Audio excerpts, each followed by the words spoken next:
Welcome to the Nuzlocke, the series that now holds the balance of a niche meta with an iron fist. If you're new here, welcome. You're probably wondering what a Nuzlocke is, and I don't blame you. So here's the list of rules we use for this challenge. We have standard stuff like set mode, Nuzlocke rules, playing every single game in a row, you know, the usual PokeTuber stuff. However, we cannot repeat any Pokemon, meaning we only get one of everything. And we can bring survivors to the next game. It's my send-off and love letter to vanilla Pokemon games, and I am glad to have you along for the ride. So if this looks interesting to you, go ahead and leave a like and subscribe, it really helps me out. Last but not certainly least, thank you to these 9 beautiful subscribers who became members to the channel and helped fund this video. If you become a member for my channel, for every month you are a member, you will get your name on 5 of my uploads. Now, let's begin our journey on Saga 5, Leg 17, Pokemon Black. We start things off with the usual choice of picking our starter, and since we were finally playing a generation that just plays all its titles back to back, there was no reason for me to hold off on picking a starter for future titles, so I picked up Mamba the Snivy and kicked our rivals' butts. On our way to get the last leg survivors, I picked up Silver the Lillipup and introduced these two to the 4 surviving members of last leg. Sonic the 3rd, Azure the 3rd, Jack the 5th, and Slicer X the 17th. We step out onto the town after our reunion and kick things off by joining a nearby protest. Krusty Krab is unfair! Mr. Krabs is in there! Before we were jumped by N. TikTok comment chains have ruined this letter for me. He tries to pack us up, but unfortunately for him, Sneasel's base stats had other plans. I start making my way to the first gym, and honestly, I just have to bring up how beautiful this region is. I've barely even started my journey, but I absolutely love the seasonal changes, and all the little details, like the fact the drums only play when the player is moving. 11 out of 10 games. Although Gen 7 is my favorite, I have to admit Gen 5 is objectively the best generation. Every time I glaze Gen 5, I always think of this YouTube video I never watched that just goes, "Game's so good they killed the franchise," or whatever, and it's about Black 2 and White 2. I just remember reading it and being like, hell yeah, this guy's spitting! Oh, yeah, sorry, I kind of got off track. While making our way to Gym 1, I'm faced with the harsh reality that Gen 5 has this lovely little habit where every location you go to incites a yap session and a rival battle. I'm cool with the fact they heavily utilize the rivals, it's just the fact, you know, you get like 3 of them, so it's damn near impossible to track when you're going to fight one of them, so almost all of the battles end up catching me off guard, and we all know how that goes. Luckily, Sonic and Mamba took down Bianca's team with little effort, and we finally made our way to our first major hurdle, Chile. I don't know, he's gonna be tough, okay? So to prepare, Jack booty slaps Sharon and we pick up Spizzle the Pampor. Fun fact, not only did Simipour used to be my channel mascot, it was actually the inspiration for the name Spizzles and my YouTube channel as a whole. If you want the full story on how, join my Discord. We host game nights, weekly Pokemon Showdown tournaments with a variety of metas, and hold an active community of friendly guys, gals, and everything in between. So you're sure to have a fun conversation. I'm also pretty active there myself, so you'll get a lot of updates about the happenings that you won't see on my community page. Anyways, after we kit it up, we walk up to Chile and start the battle, and to lead, I actually use Azure instead. Because once I take down Lillipup with a couple Flame Wheels, I basically just win the battle, as Pansear's only attacking move does 0 damage and gives me a power-up, thanks to the ability Flash Fire, easily walling the poor South American country and winning us badge number 1. I decide to just keep Slicer X in the box for now and have Splinter the Patrite on the team as fodder instead. Of course, like I said before, you can't go 2 steps without the true Shadow Triad of Bianca, Sharon, and N tickling your feet and hog-tying your Pokemon, so we make our fire types run the 1s, Azure comes out on top because blue flames are hotter, and then she destroys his Purloin. We celebrate by accidentally killing our Blitzel encounter, catching Bitrate the Woobat, and Douglas the Time Pole. We organize our team and run into N, handle him with ease, and level up our team for Lenora, getting our first evolution of the leg, Herdier. We also evolved Mamba into Servine.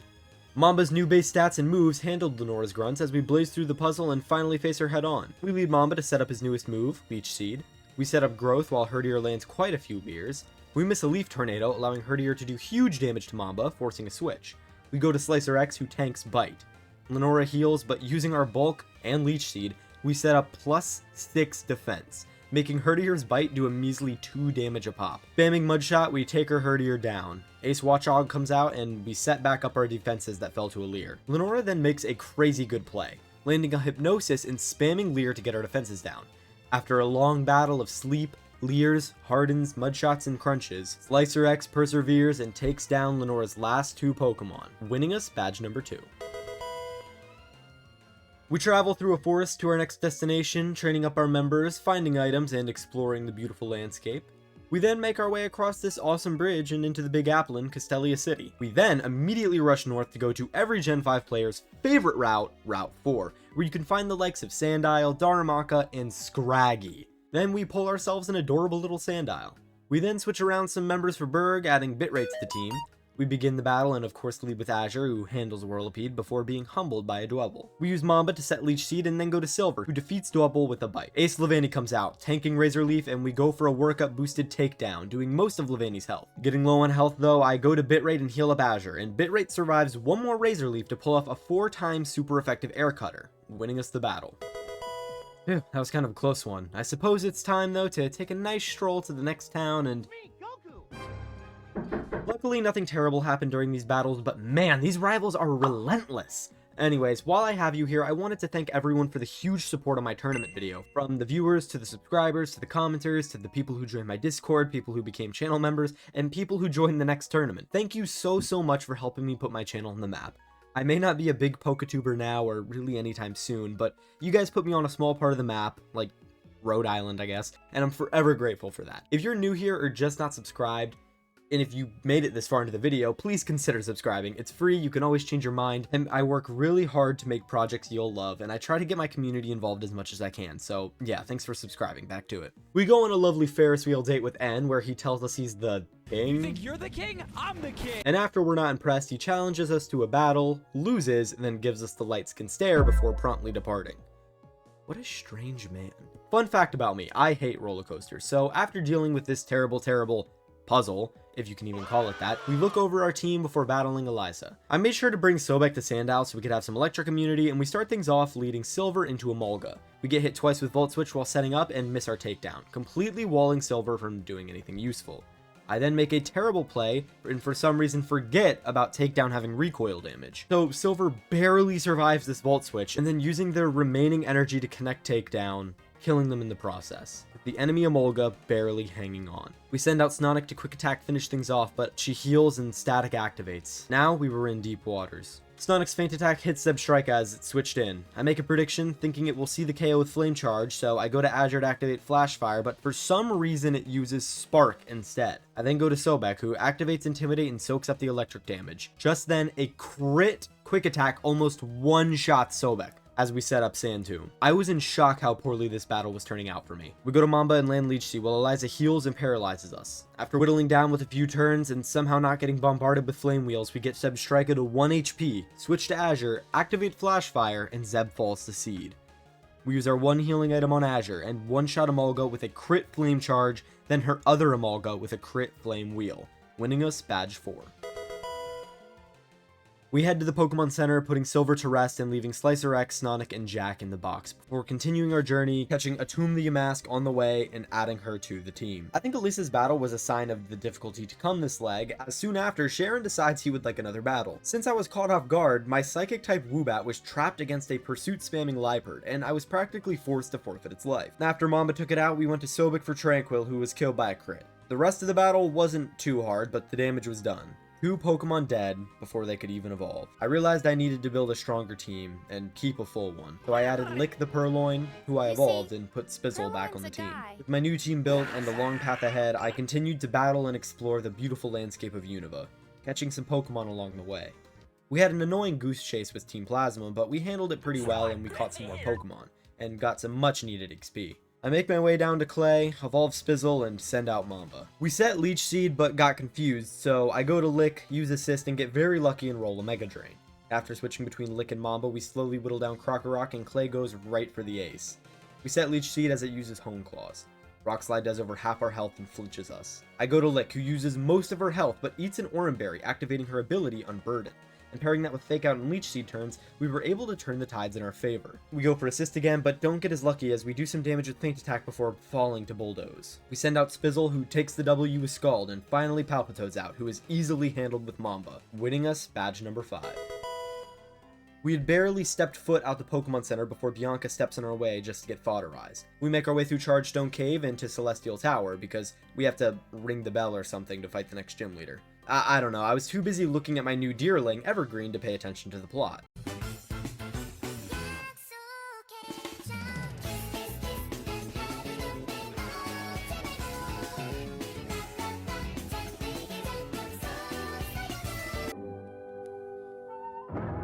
Fortunately for me, this last ace trainer up here had a Stoutland that decimated my team, even killing Spizzle in the process.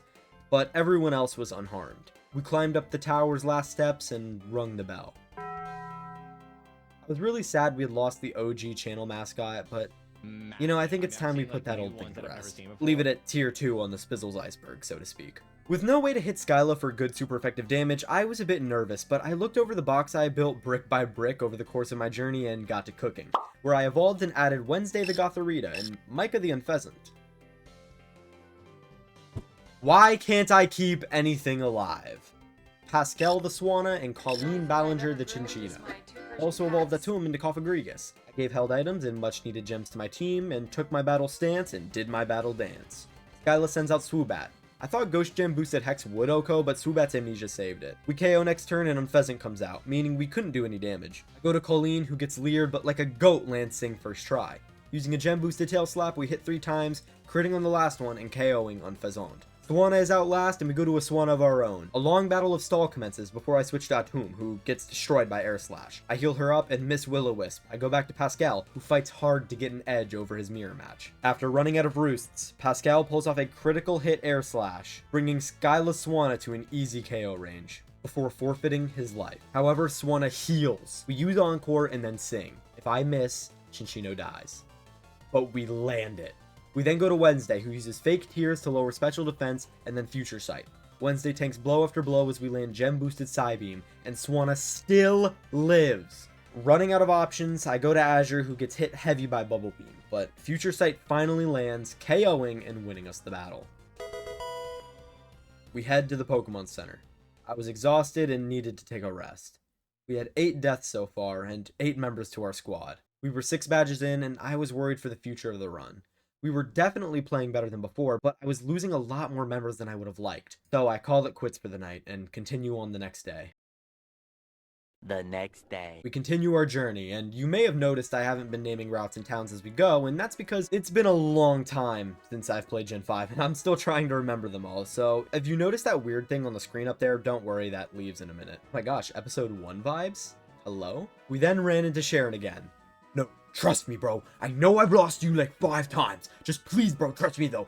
This time I'll win for sure. Per usual, I was caught off guard, so I had sent out Azure into rain against Unpheasant. I don't know how to say that one, man. We go to Atum, who gets taunted, which means we were forced to switch because Atum only has Ghost-type damaging moves. We send out Colleen to charm Unpheasant with her sick ukulele skills, and then try again with Atum, but Unpheasant...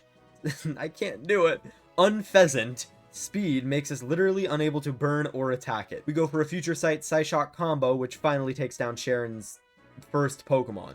Also, just a funny note while reviewing footage for this episode, for some reason this stream specifically, my mic picks up the fan in the background of my room and makes it all sound like shit. Alright, now Liepard's out, so we gotta switch out. We go to Mamba and set up Leech Seed and start healing my team while Liepard does her shenanigans. Mamba handles Liepard afterwards. We try and use Azure to activate Flash Fire, but Pignet uses Takedown and reveals it's running leftovers. Our poor Ponyta couldn't do enough damage to put a good dent in Pignet, so we go to Colleen B, who gets crit by Takedown. We use Heals and Charm, and then go to Atum, who phases through Takedown. We take Pignet down with 2 Ominous Winds and get the Omni Boost.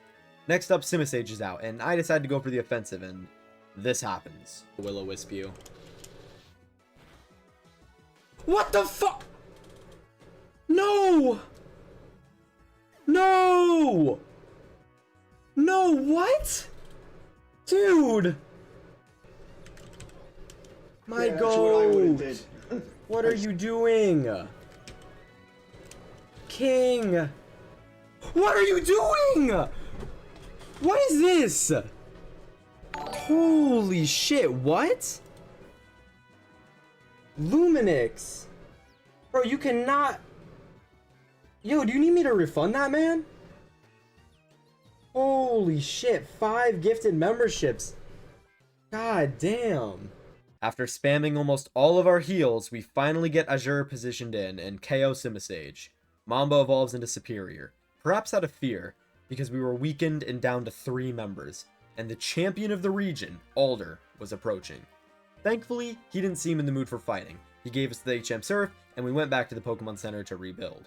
Introducing our newest members, Douglas and Steve. We evolved them into Seismitoad and Girder, and then journey out to catch our 6th member, Rog the Boldor. We make our way to Icarus City and initiate our new members to the team by using them to smash their way through the Ice-type trainers, getting Steve to evolve into Conkeldurr. Steve wanted to then learn a new move. A very special move. And the combination of chat egging me on and not having access to game corners anymore to scratch my gambling itch pushed me over the edge. Sweeten the pot. To make this even sexier, we're gonna give it a fighting gem. I don't know what the calcs are on that, bro. 50% chance we land a sheer force dynamic punch with fighting gem. Oh, Cubchoo. Oh, oops. Oh, shit. -2 attack. Okay, I want to see how much this does. -2 attack. Braced itself. Oh, that's huge. Yeah, that would KO. That would have KO'd regardless. And it crit. We made our way to the gym leader and leveled ourselves up. We evolved Rog, but Azure, just like when we were against Byron, was 1 level short of the level cap to evolve. Other than that, though, the team was looking powerful. And with Ice being, like, the worst type in the game, I was confident victory was ours. I gave Mamba a Miracle Seed, Steve Bright Powder to dodge attacks, and everyone else a gem, and started the battle. We get hit with Mirror Shot turn 1, and Steve misses Dynamic Punch. Vanillish sets up Acid Armor, but we connect Sheer Force Dynamic Punch, obviously one-shotting. Ace Beartick comes out and swaggers us. My gambling mentality set strong, I go for Dynamic Punch again. Steve doesn't hit himself, but he misses. Even though a 140 base attack stab +2 100 base power sheer force boosted dynamic punch was tempting and obnoxious to say, even I knew when to call it quits and decided to switch out. Douglas comes into a crit icicle crash and almost dies immediately. So thinking fast, we go to our final new addition, Rog, who tanks Beartick's slash attack. Both Rog and Beartick miss their attacks, but next turn Beartick swagger lands and makes us hit ourselves. Rog then takes a brine like a champion and then hits himself. Cool. Awesome. We use a hyper potion and Rog tanks 2 more brines before he snaps out of confusion and fires off a +2 rock slide, one-shotting Bryce's ace. We were back in the race, and I was feeling lucky again. Now we dynamic punch. Listen to the music, chat. I can feel it. No whammies. I can feel it. Let's go. Who said this gym was gonna be hard, man? Who said this gym was gonna be hard? With a 7th badge under our belt and a crippled team, I walk outside and the ops were waiting for me. Using my intimidation tactics, I successfully evaded battle and it was time for the final hurdle before the Elite Four. However, Sharon was in desperate need for my help. I remember when I was scaring him off, he said something about a legendary dragon and the King of Unova, but I wasn't really listening. So I pulled up into the Rubble Museum and started taking ass and kicking names. Until we stumbled across N and we finally watched someone else catch a legendary Pokemon. No, Cyrus, you do not count, bro. Learn how to use a Pokeball first, little bro. It's not that hard. Lock in. After that was done, we took some detours to really soak in the region. Explore this beautiful forest. Sorry. Oh shit, bro has D-Dance. It's over for me, chat. I have to just start using Coil. Nah, that's so scary. Coil. Ah! Oh my god, this is bad. Bro! Yeah, this is bad. Do I outspeed? Because if I oh no, I don't, because of Dragon Dance. Why did I even ask that? That was stupid. I ask stupid questions sometimes. Holy shit. I just listened to myself for a second. I just listened to myself for a second. Holy shit. Is that what I... Chat, do I outspeed? Evolving Azure during our trek, investigating these catacombs, and crossing the world-famous PewDiePie Bridge. What a fucking asshole. Finally, we land in Opelucid, where I take Slicer X out of the bag Nebby style, drag my 8 from the box, and evolve them into Kabutops and Ambipom. Now that the squad felt a lot more old school, we headed on over to get our final gym badge. We send out our homeboy Rog against Fracture and trade 2 D-Dances for Stealth Rocks. However, our gem-boosted Rock Slide connects and gets Fracture to a sliver of health. I already thought I was cooked, but Drayden's Hyper Potion made me feel shrimp fried. Luckily for us, Drayden must have pitied me because he uses Dragon Rage, allowing us to safely secure the KO. Jordan comes out and slaps Rog off the field with Dragon Tail, but not before he spit out a Toxic. Jack absolutely eats a Night Slash and passes an Agility off to Douglas, who sets an Aqua Ring as she soaks up damage and heals off her Citrus Berry and Aqua Ring. I then use Rain Dance to boost Surf's damage and turn our Pimple Frog into an incomprehensible ball of speed and KO Dredigan in the next couple turns. I then decide it's time to finally unleash Slicer X. Haxorus sets up a D-Dance and the rain stops. Slicer X uses Toxic and Haxorus sets another D-Dance. The plan was to switch through my full HP Pokemon to stall Toxic turns since Drayden was out of heals. But as we go to Steve, Drayden sets a third boost. I decide I have to go for the offense or else we could get swept here. Haxorus speed blitzes Steve and lands a devastating slash, but Steve tanks it and then slams his concrete beam over Haxorus' head. Drayden's ace Pokemon falls to poison and we secure our final badge of the leg, Deathless. It felt like the squad had hit a new peak of power, and I knew there would be some challenges getting to the Elite Four, so I decided to box Jack to make sure we had as much offense as possible. Before we pushed through the 8 gates, Sharon and Bianca ran up to me to send me off. Of course, Sharon couldn't leave without trying to clip me one more time. While I'm battling him, I just wanted to say I am super excited for the other 3 legs of the saga, as I've had a lot of fun making this one, and having a lot of new people in chat to talk to made the experience a lot more exciting. Also, being in Unova has been great because it's a whole new Pokedex. I mean, especially in Black and White, you really can't get non-Unova Pokemon before beating the game. So we've been able to use so many new and powerful Pokemon, but I am a little worried with the amount of Pokemon we've let die, and the fact I've used quite a few of the strongest lines in the region.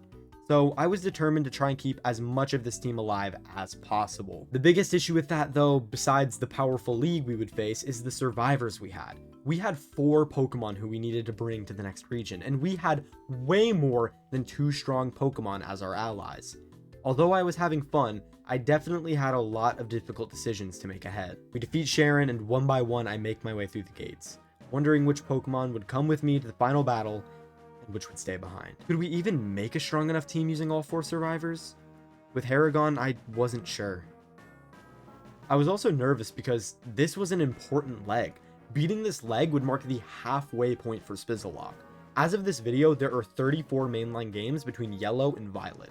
No, Legends Arceus and Let's Go are not on this list. And this is the 17th leg, meaning our victory would mark a crucial milestone in our journey. It made me reflect about all the Pokemon I've made friends with. How almost 100% of them have passed on. Dozens upon dozens of them, dying for my cause. How I've improved as not only a trainer, but as a writer, editor, and YouTuber. I've come a long way, and I wanted to give my all for these battles to show it. After making our way through Victory Road, it was time to figure out which 6 Pokemon I'd be taking with me and perfecting their sets. However, chat also brought up to me that between the Elite Four and Final Fight, you gain access to the PC, meaning if we had lost any members, we would be able to replace them with brand new fighters. Although I didn't want to lose anyone, this made me super excited as we would be able to team build and focus on power over favorites for the Elite Four, and then adjust our team accordingly for the final fight. After going on one big final trek around the Unova region to find the items and TMs I need and throwing some Pokemon from backup to allies for some quick last resort replacements, I assembled the dream team for the Elite Four. I had worked hard to make sure I had coverage for as many threats as possible while utilizing as many current allies as possible, as to not dig any deeper into Unova's Pokedex on the first leg of the saga. And here is what I cooked up. Azure the Third, Bug Gem, Flash Fire, Megahorn, Flame Charge, Will-O-Wisp, Flare Blitz. Mamba with Overgrow, Leech Seed, Leaf Blade, Giga Drain, Coil, Miracle Seed.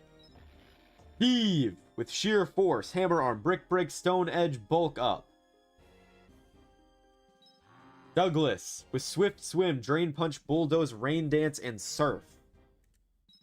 Watermelon with Bug Buzz, U-Turn, Yawn, Protect, Hydration, and Bright Powder. Oh yeah, these guys have Water Gem, Fighting Gem. Anyway. And Jack the Fifth. Pickup, Strength, Baton Pass, Shadow Claw, Agility, Normal Gem. Azure did well leading the team this leg, but it was time for Jack to take the reins and Agility Baton Pass us into victory. I had grown fond of my new team members, and I was excited to see what they, as well as our new addition, Watermelon the Aselgor, could do. We decide to start off with Grimsley, the Dark-type leader. We of course lead with Steve. We decide to go for a bulk up, and Scrafty was already struggling to output damage. Sand Attack makes us miss our shots and get hit again, but this time we pull through with a gem boosted Brick Break, one-shotting.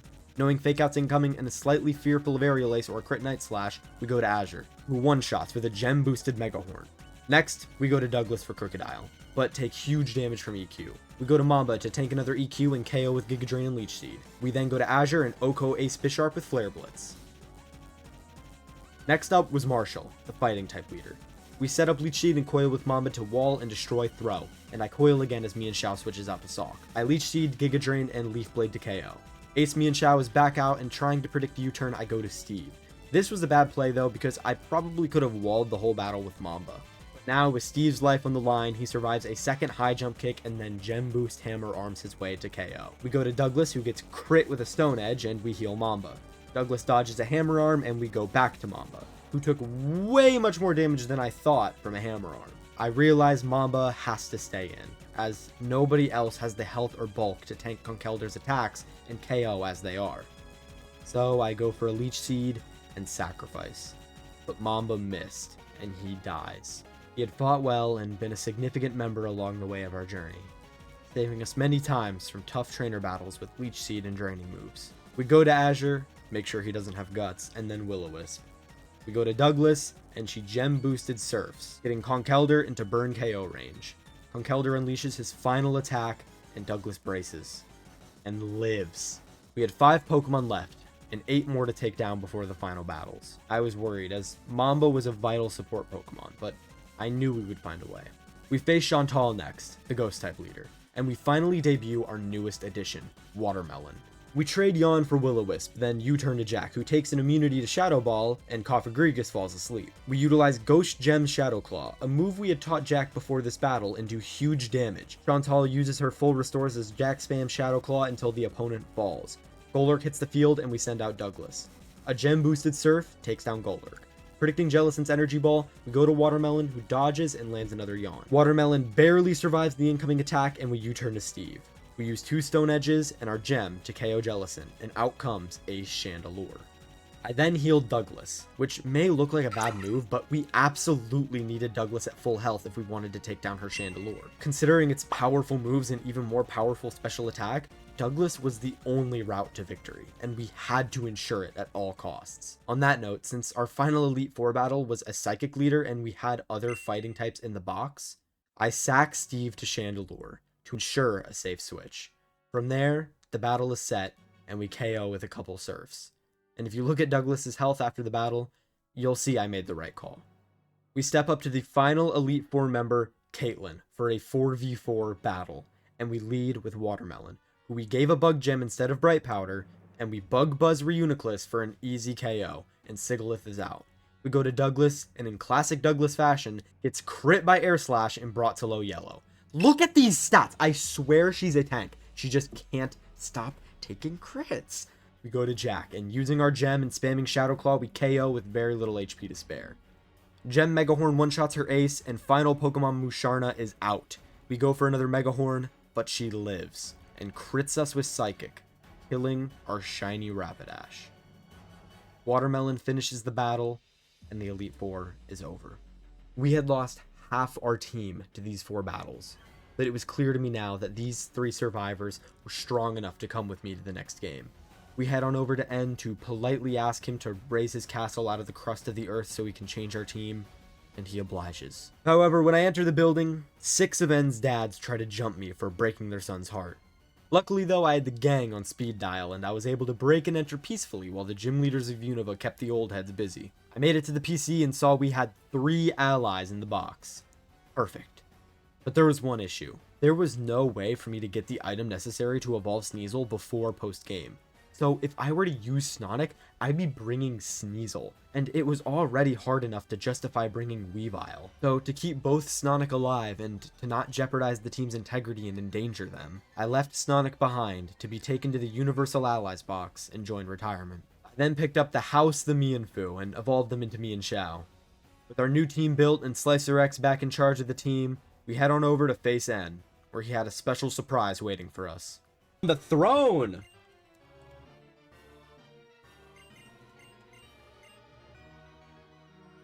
Holy guac, bro.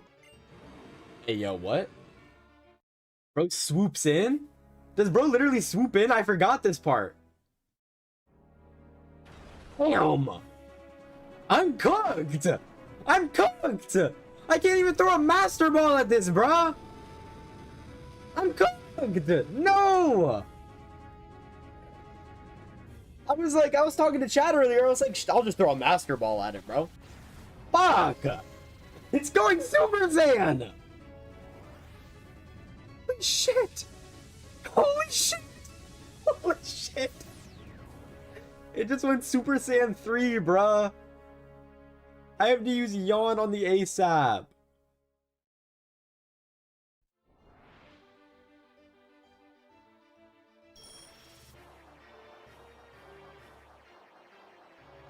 Holy shit.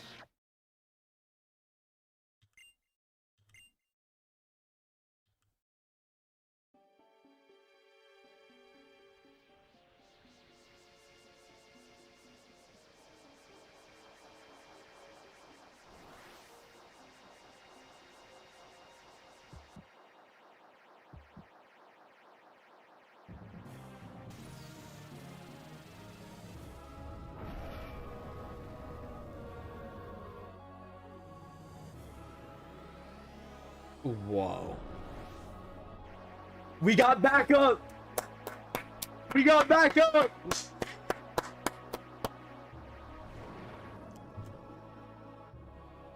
Help me out! Yin and yang, bro. So deep. R/I'm 14 and this is deep, bro. Oh, do I throw the master ball at you? I'm not using you to fight, bro. Oh, wait. You're not even helping me fight N, bro. You're just fighting me. Everyone's jumping me. We master ball Reshiram and name it like, I don't know, Seaman or something. I honestly forget. Now, it was time to face N, who had a Zekrom. And unfortunately for us, Reshiram is banned. And after this, we had to face Getsus. These would be our hardest battles yet. So I put on some good tunes and locked in. And of course, right off the bat, not only did N lead Zekrom, but Rog had to tank a crit Fusion Bolt turn 1. I misclick and click Gem Boost Stone Edge, but Zekrom set up Light Screen, so it worked out. We go to Douglas to brush off Fusion Bolt, and then we get hit with Giga Impact. We use Gem Bulldoze to KO Zekrom and take down the terrifying Legendary. We full restore Douglas, who gets hit with Hyper Beam. We use this opportunity to get off Drain Punches and heal ourselves. Set Rain and KO with 2 more punches. We then go to Slicer X while Vanillux sets up Hail. Crit Gem Rock Slide Oko's Vanillux, and then Zoroark comes out. For some reason, N didn't utilize Illusion, but whatever. Predicting Focus Blast, we go to Watermelon. Gem Bug Buzz Oko's, and Caracosta's out. Douglas comes out and dodges Stone Edge, and then Drain Punches. We trade blows before getting too low to Aqua Jet. Had I just kept using Drain Punch, I think things would have worked out a lot differently. I send out Watermelon and fail to predict, losing him to Waterfall. Slicer X comes out and finishes off old Donnie over here with an Aqua Jet of his own before taking down Archeops, winning us the battle. Now comes the final battle. Our team was healed, but Watermelon was still dead. It was a 5v6, and Getsus was the only thing standing between us and White, the halfway point of Spizzlelock. Unable to change our leader items, we start the battle with Rog. We toxic each other. We go for Stone Edge, but any Pokemon who used their gem last battle now had no item, so it didn't do enough damage to KO. Luckily though, we crit, so Toxic took it out same turn. We dodge a Focus Blast and get Rock set. However, Hydreigon was insanely powerful, and I knew we needed to make sure our Pokemon were at their best to face it. So, we sacrifice Rog for a safe switch. A Dark Pulse almost kills the house, but as their debut, they Gem, Jump Kick, and Oko Hydreigon. Next up, we properly predict Bouffalante's Wild Charge and go to Seismitoad.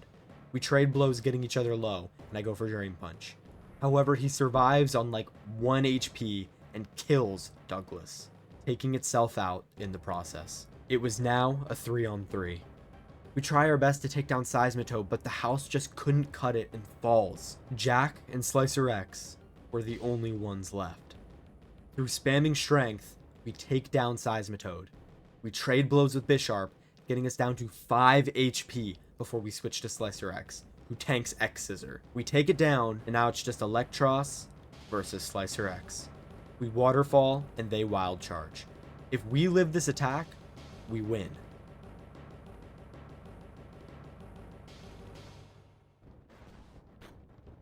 No way. If I live this attack, though, we win. Ooh. Ooh. No way. Everyone died. but the goats, the OGs. God damn it, yes! We won the leg, but with major deaths on our hands.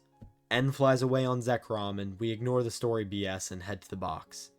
18 deaths, and Snonic left behind in the Allies box. Every single friend we had made along the way this leg was gone. Even our old friends, Azure and Snonic. We had lost baby Pokemon, middle stages, and fully evolved Pokemon. Weak Pokemon, strong Pokemon, and reliable Pokemon. Every Pokemon we met this leg was gone. And now we were heading to White, to do this journey over again, more or less, with only Slicer X and Jack by my side. I think I want to make sure we have an easier time in the sequels, so for next leg I set a goal for myself. I want to assemble a team so strong and play so well we won't have this issue again. Operation Get Good is about to be a go.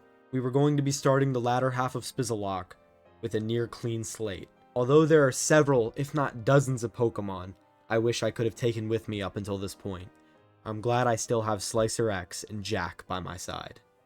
Anyways, that's about it for this episode. Thank you all so much for this recent support, and thank you to all of those who stuck with the channel and in my community through my hiatus. I have a lot of good projects in the works, and I'm excited to see them through.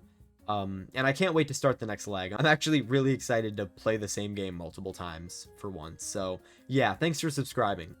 Leave a comment if you want to name a Pokemon in the series, and I'll see you next time. Bye. Last minute editor Spizzles here. I made a visual I'll be tacking on at the end of each episode, now showcasing encounters we've used on the Nuzlocke since we've hit the halfway mark, in order for us to keep better track. This one will definitely be the longest variant because, you know, there's a lot of catching up to do, but it looks cool. I'd be lying though if I said it was well polished. I tried really hard, but at the end of the day, graphic design is not my passion, and I really struggled to find a good way to convey this information, so enjoy the janky fruits of my several hours of labor.